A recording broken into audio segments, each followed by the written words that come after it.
There I am. All right. Never give up. All right. Content marketing 101. This is what people think content is.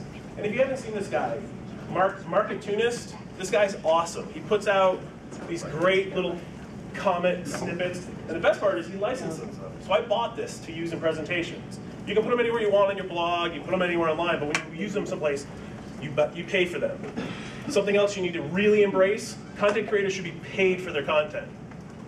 And I will say that over and over. If you're a brand, it's great to get bloggers involved with stuff. It's great to get videographers involved with stuff. Pay them. They work their tails off. I can't pay for my mortgage on free trips and outreach stuff.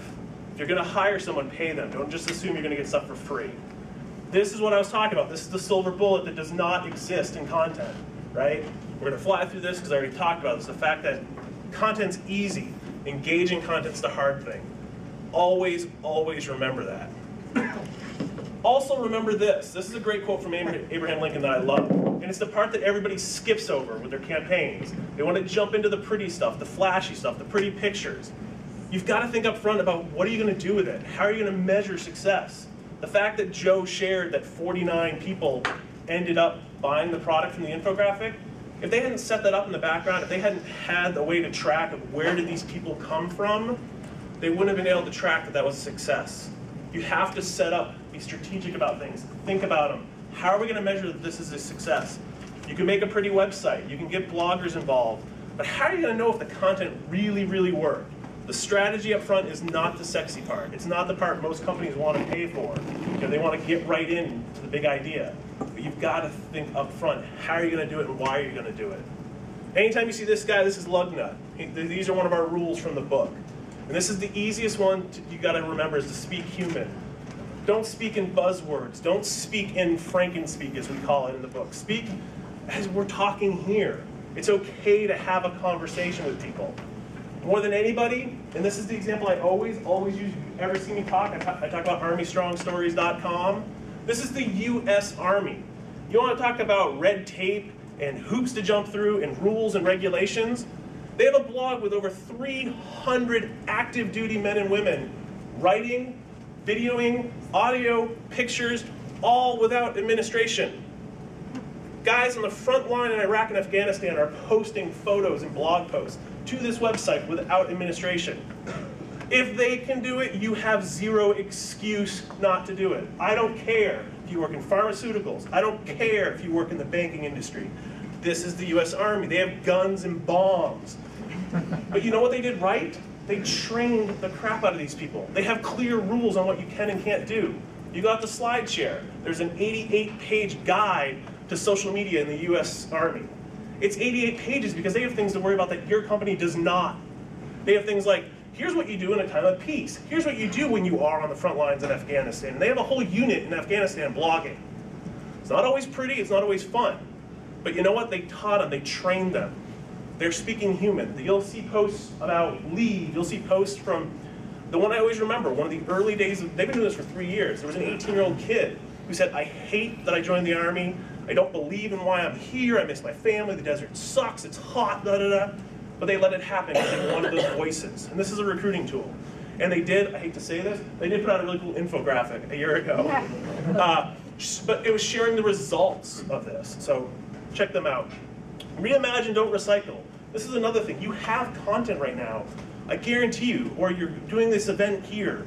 What could they do with the stuff from this event? The presentations, the photos, the tweets. What could they do after the fact to reimagine this event and share it with others? This is a great example for that NBC does. They do the summer concert series for the Today Show. They encourage people who go to the event to take their photos with Instagram. I'm going to give you all the buzzwords today, so you can just play. But I love Instagram. These are all fan shots. And what they do is they create this big, this is actually one big long like poster, and they post them after the next day after the concert to share it. They put it on their Facebook page, they put it on their blog. They're reimagining it through the eyes of the people that were there. This is free. This is you know, an hour with Photoshop after the fact. But they also, they encourage it. They make a custom hash. This was the Journey concert, Journey Today. They put it on their television site. They put it on their website. I still laugh when I see hashtag. I mean, you watched the Super Bowl this year. There was a hashtag on every single ad, but I think it's genius because the people who don't know what a hashtag are going to ignore it. It's like, oh, what's that? I don't care. But the people who do get it, get it.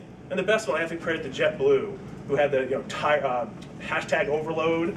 They threw it just at the end of their ad. It just cracked me up. So show, don't tell. This, anybody know what brand this is? Any guesses? Well, yeah, you can read. Right? Congratulations. But this is something that they recently did that I actually, this is the so Harley Davidson. Anybody here ride Harleys? Me neither, okay. But Harleys have this unbelievable brand with them, right? It's not about the motorcycle.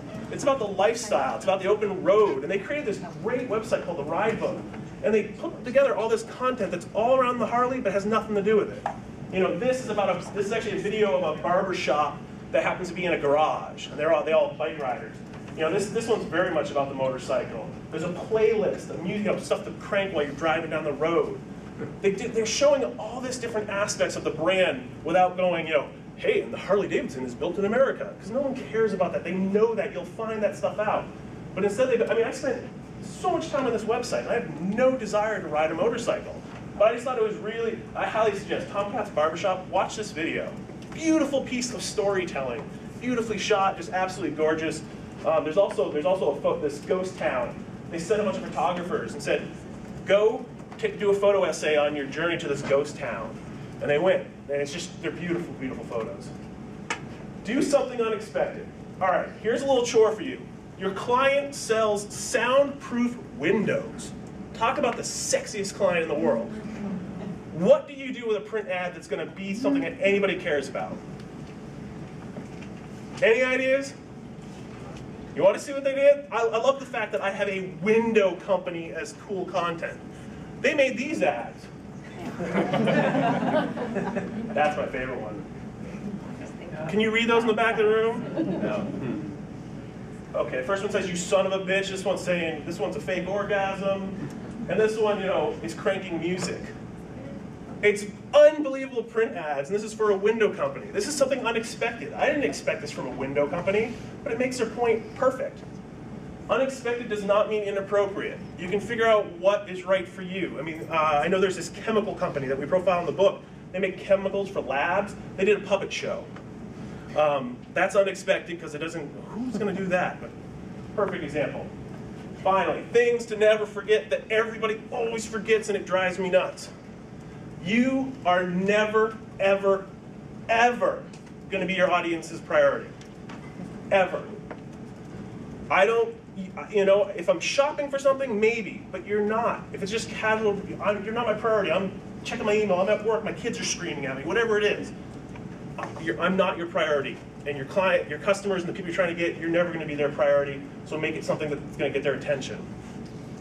Location is a whole bunch more than check-ins. And this is going to get really, really important in the future. And I mean the future as in like the next 6 to 8 months. All new phones coming out this year have something called near field communications in them.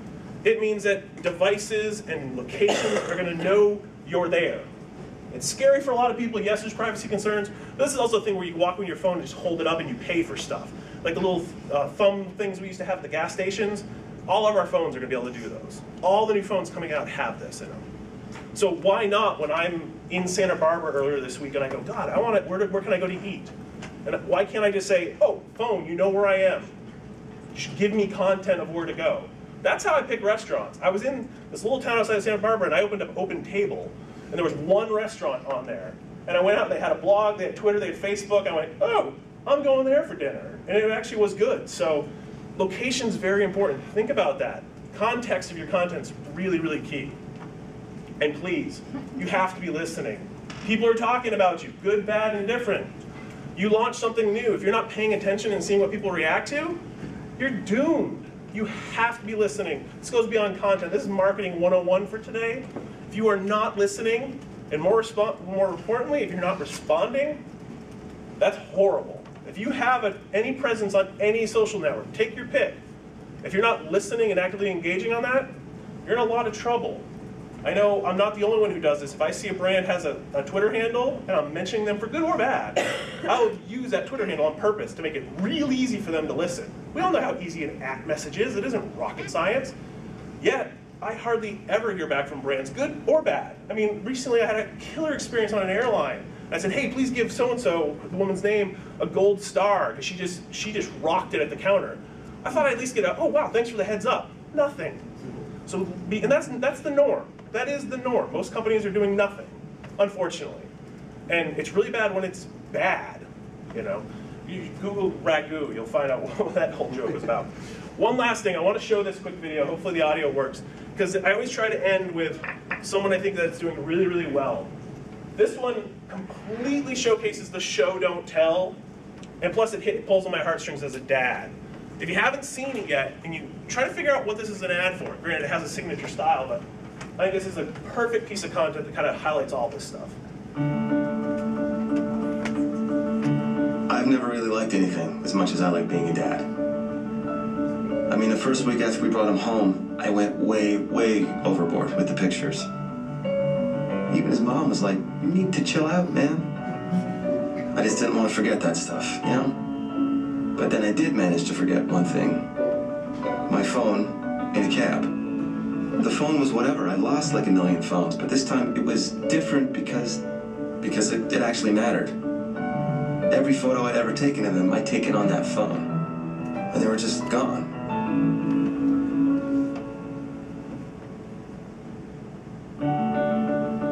Then I realized that I hadn't lost anything at all. They were all still there.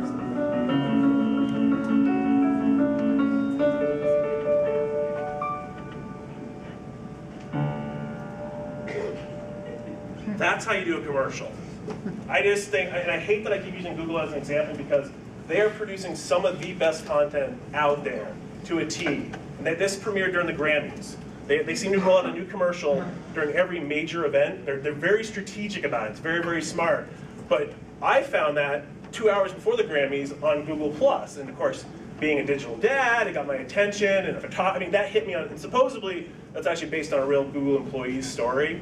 But they spoke human. They're playful. It's I mean, that piece, that 1 30-second spot covered everything that I was trying to say. The Google Chrome ads are fantastic. Yeah, everything. Yeah, the little everything about it is amazing. The King Arthur flower one I love because I'm a New England guy. But just check out what they're doing. But that's great. And if you look for Google Plus New Dad, that's where you can find that online. That's me. Thank you. All right. Thanks.